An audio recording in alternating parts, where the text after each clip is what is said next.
Welcome back. In this class, we're talking about the what, why, who, and how of boundaries in relationships. And Proverbs 4:23 says, "Keep and guard your heart with all vigilance." Be vigilant. Guard your heart above all, for out of it flow the springs of life. Guard your heart. In your heart is everything you treasure. Out of it flows your life, your energy, your passions, your goals, your time, money, priorities, your mate, your kids. Everything you treasure is in your heart. And the Bible says that it is important to steward who and what has access to our hearts or lives. As we learned in the last portion, boundaries help distinguish what is our responsibility so that we can take responsibility to care for and protect it. The goal of setting boundaries is to keep things and relationships that you want to protect in your life inside proper boundaries and keep things that will harm you and what you treasure outside. Let's say I'm a shepherd protecting my sheep. A fence is a boundary that keeps wolves, thieves, and predators off my property and away from the thing I treasure. If I don't have a boundary or a fence, they have easy access to invade my property. Yeah, Isaiah 10:13 says, "I have removed the boundaries of the people and have plundered their treasure." Here we see that when boundaries of territories are removed, treasures are stolen and lives are destroyed. In this passage, the king decided to invade the boundaries the people weren't protecting, so he was able to plunder their treasures.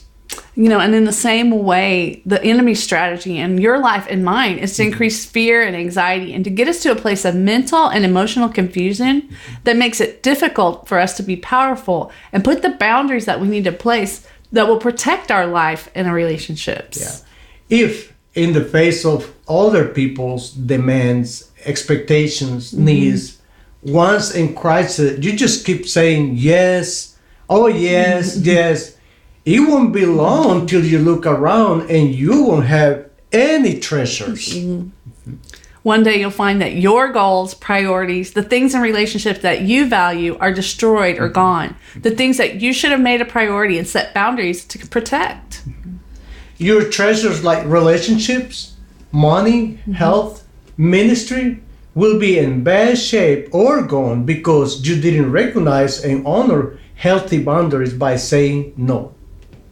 When you say yes to everyone or everything else, you're saying no to what's important to you. So, do you see why it's important to set proper boundaries? Now, let's talk about who do we need to set boundaries with.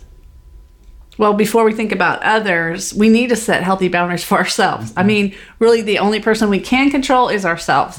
How much money can I spend on unnecessary things or give away to friends or family before I don't have enough to pay my rent, buy food for my family, or have gas to go to work?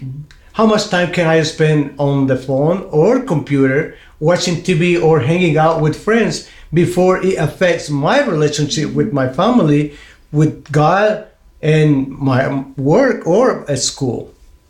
With our kids, we had a saying, do you have the freedom? Anytime they came to ask us if they could go out with friends or do something, we would ask them, do you have the freedom? It was something that we learned from Growing Kids God's Way to help our kids to learn to prioritize responsibilities and think about if they have taken care of important responsibilities before extracurricular activities. Yeah, we always knew when they were going to ask us if they could do something or go somewhere because all of a sudden the trash was getting taken out, the dishwasher was unloaded, clothes were folded and put away. The room was fixed. Yeah. Because they wanted to go somewhere and knew we were going to ask them, do you have the freedom? Yeah, so they would begin to prioritize and take care of those responsibilities first.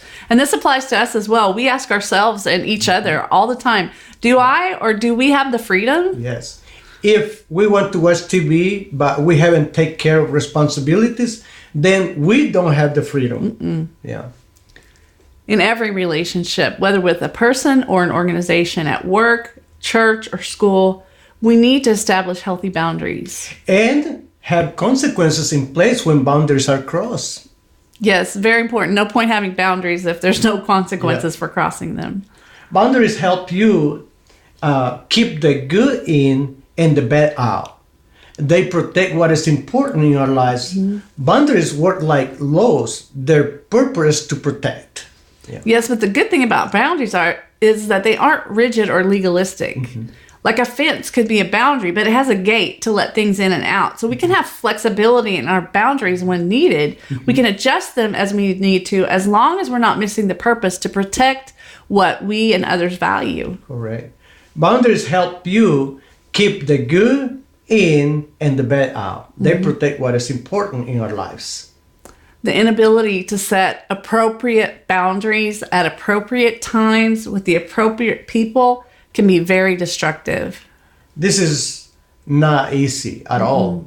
One, because most of us weren't taught this, and we live with inappropriate boundaries for a long time, and they feel more normal than appropriate, healthy boundaries.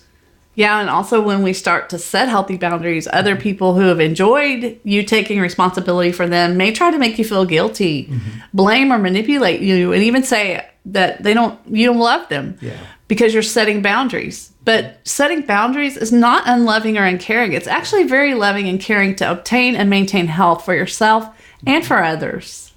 Limit or boundaries communicate the value of those closest to us. When we make ourselves, our mate, and our family a priority by setting limit with others, we are communicating they are important. They're important to us, and that they are a treasure we want to protect. In the same way, when we don't set limits that protect our relationships, we're communicating by our actions that they aren't a priority. In these two portions, we talk about the how, the why, and who of boundaries. Be sure to read the PDF, and we'll see you in the next portion when we talk about how to put boundaries.